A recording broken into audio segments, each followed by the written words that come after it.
రాము నాకు ఒకటి చాలా బలంగా అనిపిస్తుంది ఫస్ట్ నుంచి మనకు ఆల్మోస్ట్ 1-2 ఇయర్స్ నుంచి మనం తెలుసు కాబట్టి ఏదో గట్టిగా లవ్ ఫెయిల్యూర్ అయినావు కదా, గట్టిగా లవ్ ఫెయిల్యూర్ ఉన్నావు కదా ఎవరన్నా అమ్మాయి ఎవరు ఎవరు నువ్వు ఎట్లా ఫాలో అవ్వగలుగుతున్నావు మరి సొమ్మసిల్లిపోవడం లవ్ ఫెయిల్యూర్ సాంగ్ కదా కాదు లవ్ సాంగ్ అది లవ్ సాంగ్ అంటే లవ్ లో పడమని చెప్పా అదన్నా నార్మల్గా ఇది డెడికేట్ చేసుకుంటారు కదా నార్మల్గా అంటే ఫోక్స్ ఇండస్ట్రీలో లవ్ ఫెయిల్యూర్ సాంగ్స్ చాలా ఎక్కువ పాపులర్ అవుతూ ఉంటాయి కదా folk సో అలాంటి లవ్ ఇష్యూ కానీ లవ్ లో పడడం కానీ లవ్ ఫీల్ అవ్వడం కానీ ఎలాంటిది ఏమైనా ఉందా నీకు అలాంటిది అయితే ఏం లేదన్న నార్మల్గా అయితే బట్ అందరు జన పర్లేదులే ఏమైతుంది మన వాళ్ళు ఆర్టీవీఆర్స్ ఏం కదా యాక్సెప్ట్ చేస్తారు ఇయర్స్ అది ఇది ప్రపంచం అనమాట అంటే అలాంటిది బలంగా ఉంది అనిపిస్తుంది.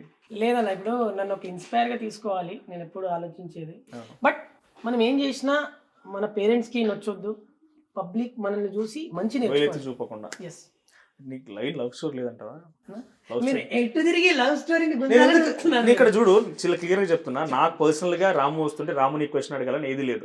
పబ్లిక్ ఆర్టీ వ్యూవర్స్ కానీ రెగ్యులర్ గా చూసే ఇన్స్టాగ్రామ్ సోషల్ మీడియా ఫాలోవర్స్ అడిగే క్వశ్చన్స్ అడుగుతాను.